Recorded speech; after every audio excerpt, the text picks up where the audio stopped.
구독자분들의 부의 사다리를 제공해 드리겠습니다. 안녕하세요. 부의 사다리입니다. 네, 오늘은 3월 17일 목요일 장 마감 후에 SK케미칼에 대한 영상 올리도록 하겠습니다. 네, 오늘은 시장이 매우 상승을 많이 했던 날입니다. 1% 이상 상승을 했고요.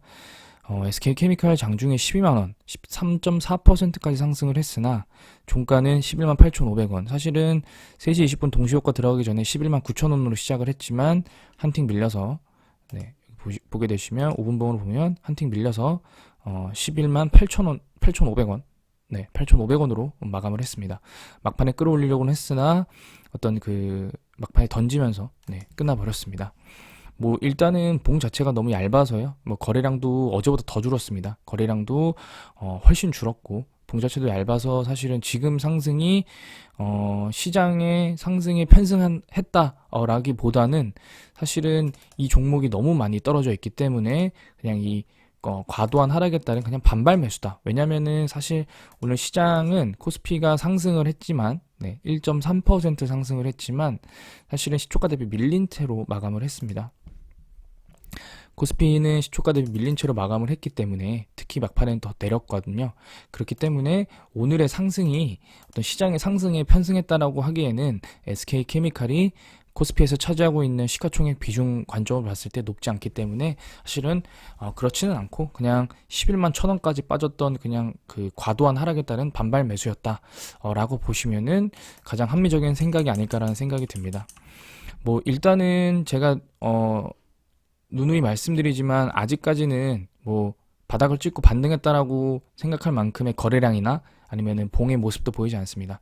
만약에 뭐 꾸준하게 뭐 양봉, 그러니까 시초가 대비 상승으로 양봉을 그리면서 4, 5일 정도 올라서 만약에 13만원 이상을 돌파한 후에 거래량이 터진다라고 하면은 이게 이때가 진정한 바닥이었고 턴어라운드 됐다라고 그 이후에 말씀드릴 수 있지만 지금 같은 상황에서는 만약에 모습이 이렇게 오르다가 여기서 다시 이렇게 음봉으로 내려올 수도 있습니다. 네, 이럴 가능성이 높습니다. 왜냐면은 거래량이 없기 때문에 거래량 없는 상승, 거래량 없는 하락은 반대로도 금방 올릴 수 있습니다. 거래량 없는 상승은 거래량 실려서 하락을 만들 수도 있고요. 거래량 없는 하락은 죄송합니다. 거래량 없는 하락은 거래량을 실어서 양봉을 만들 수도 있습니다. 그렇기 때문에 지금 상황에서는 거래량이 없기 때문에 이 케미칼이 상승할지 하락할지 그리고 아니면 반등을 했는지까지 전혀 결정을 할 수 없는 부분입니다.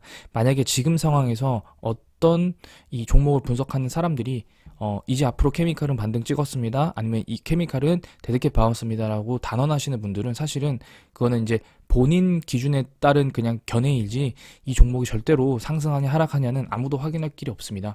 사실 만약에 내가 이 종목이 상승할 거라고 하면은 왜 이 영상을 분석하고 있겠습니까? 그냥 자기 신용, 뭐 미수 다 땡겨서 투자를 했겠죠.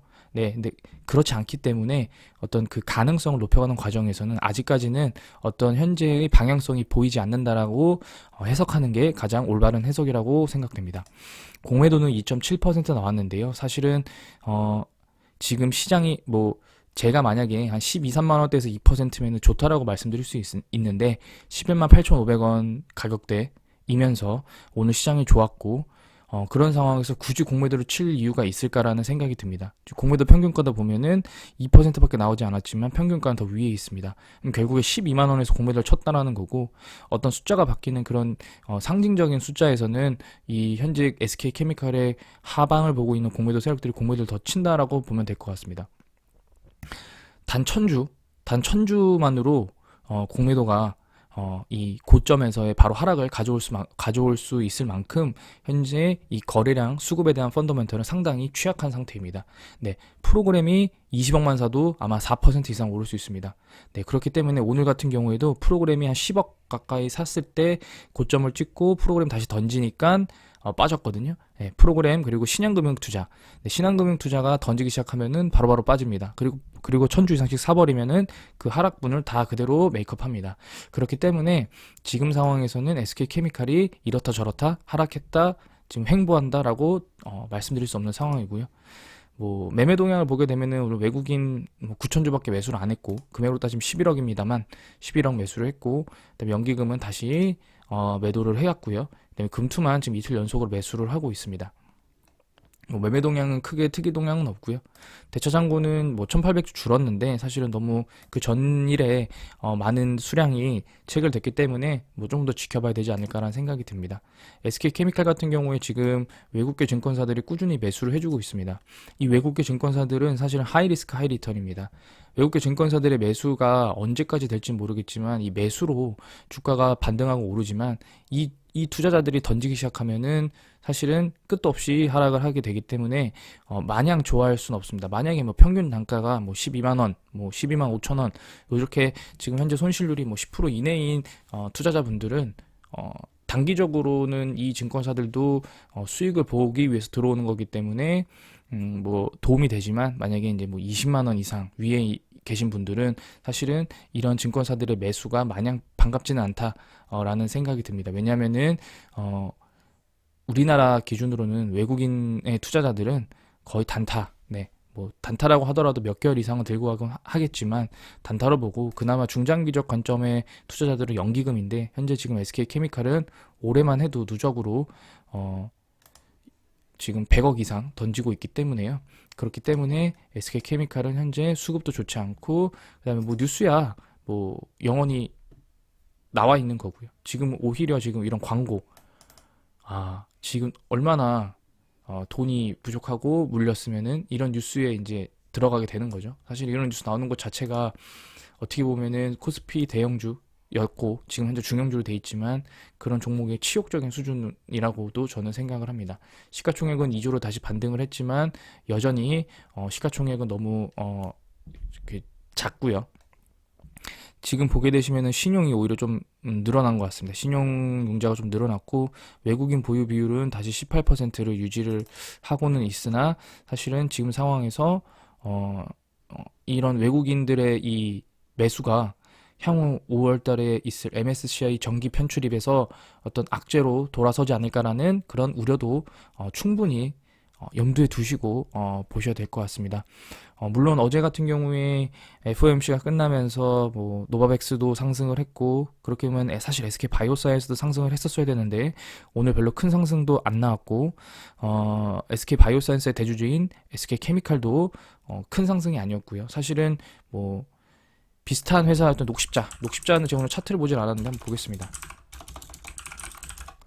녹십자도 오늘 뭐 2%, 19만 8천 원 바닥에서 지금 약 20% 상승을 했는데 녹십자 같은 경우에는 가장 고점에서 몇 퍼센트 빠졌는지 한번 보겠습니다. 지금 최고점에서 63%. 네, 과거에 어떤 애널리스트가 SK케미칼과 녹십자를 갖고 그 관련된 코멘트가 있었는데요. SK케미칼이 SK바이오사이언스 상장 직후에 애널리스트의 설명이었는데 그분의 말에 따르면 나는 SK케미칼을 들고 있을 바에는 차라리 녹십자를 사겠다. 근데 사실은 지금 보게 되면 녹십자나 SK케미칼이나 사실은 두 주주 모두 다 힘든 건 사실입니다. 네. 그렇기 때문에 오늘 같은 시장에서 사실은 일부 상승은 뭐 저는 크게 달갑진 않습니다. 네. 뭐 차라리 5%, 10%씩 이상의 상승이 나왔다라고 하면은 이 시장에서 드디어 투심이 이제 악화가 개선이 되었기 때문에 SK케미칼을 본격적으로 투자를 해야겠다라는 그런 투자 주체들이 들어왔다고 보는 건데요. 지금 같은 경우는 거의 사실 고인물들끼리의 싸움이라고 좀 보는 게 맞지 않나는 생각이 듭니다.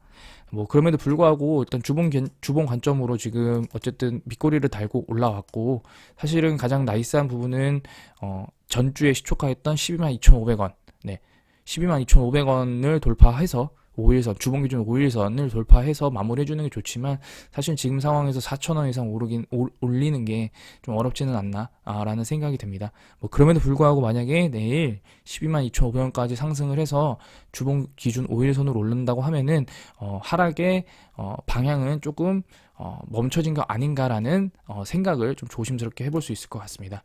네, 일단 오늘 영상은 여기서 마치도록 하겠습니다. 시청해주셔서 감사합니다.